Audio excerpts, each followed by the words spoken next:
And some breaking news right now. Authorities are looking for at least 4 suspects, we're told, after several shots were fired at a Dixon apartment complex, some of them piercing the door.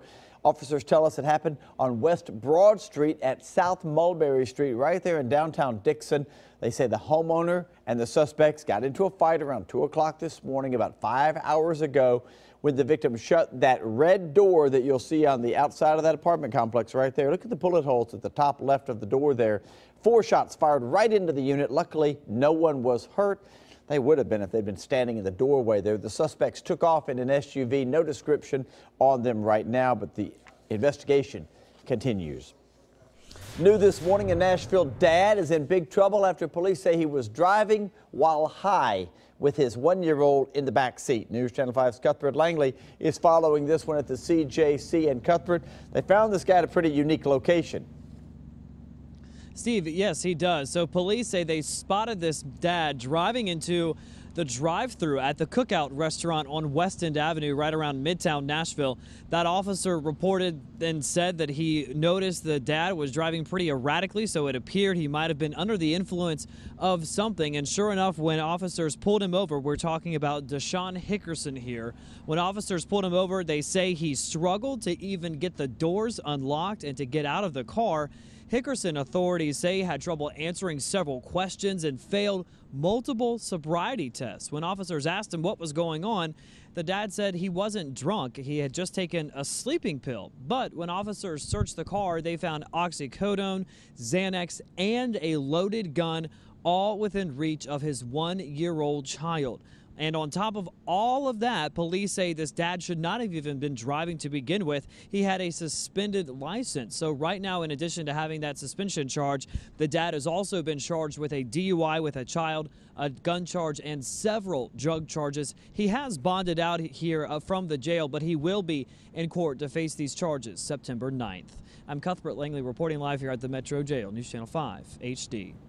All right, Cuthbert, thanks for the update on that happening right now. A teenage girl goes missing. Your help is needed to find this young woman. The TBI says Naomi Figueria was last seen August the 4th in Clarksville. That 17-year-old is currently in state custody. If you see her, call 1-800-TBI-FIND. After missing for nearly 5 days, an Overton County teenager has been found safe and sound. Lucas Brown was discovered in a wooded area last night. The 17-year-old went missing last Thursday. He was hunting ginseng at the time. Not many details have been given out, but he is doing well. He's being checked out by medical personnel. He's a senior at Livingston Academy. Well, a man is behind bars after he apparently went on a drunken joyride with a runaway teenager. Putnam County deputies were called out to the intersection of Old Gainsboro Highway and Cumbie Road after getting a call about a speeding car that had crashed into the ditch. That's when they found 28-year-old Elijah Smith smelling of alcohol. Deputies also found a missing 14-year-old girl hiding in the grass. Elijah Smith is now facing several charges, including statutory rape and DUI. It's reported the teen girl is being charged as a runaway. Another teenage girl is behind bars in connection with a deadly drive-by shooting. Tristan Bowen charged with murder and aggravated assault. Investigators say the 18-year-old was driving the car when her boyfriend, Mohammed Al-Mamadi, opened fire from the passenger seat, killing 18-year-old Kenny Hatcher. That happened last week on Vine Hill Road in South Nashville. You may remember us reporting on that. Al-Mamadi was arrested Friday night. He's also facing murder charges. New details now about a bizarre police standoff in Antioch that happened over the weekend. The victim in this standoff, Maya Wilson, and her boyfriend, Randy Hill, now they're facing drug charges. Police say they found hundreds of prescription pain pills inside the couple's home after they had gotten a call from 911 from Wilson about a guy threatening her with a gun outside of her condo in Antioch.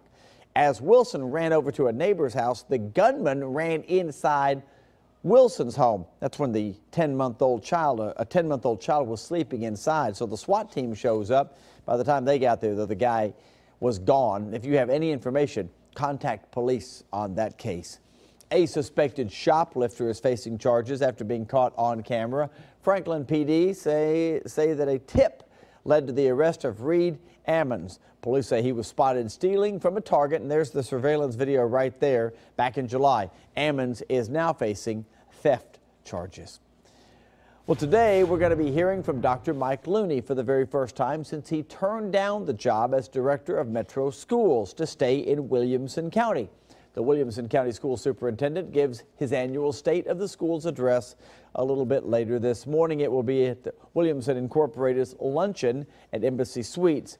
The event starts at 11 o'clock. We'll have details on air and online at newschannel5.com. Pretty emotional reunion down in Spring Hill yesterday as a guy is able to thank the people for the first time that saved his life. 3 residents and first responders. They helped Sean Smith after he had a cardiac arrest while driving. Vicki Bechet and her husband spotted Smith last month, slumped over in his car right there on Main Street. So they got out, they pulled the car over to a safe spot, and with the help of another driver, performed CPR until the rescue crews showed up. After a quadruple bypass, Smith is feeling great and able to hug and thank the people that he will never forget. Very emotional. It was, it's hard to describe. It's just very, very emotional.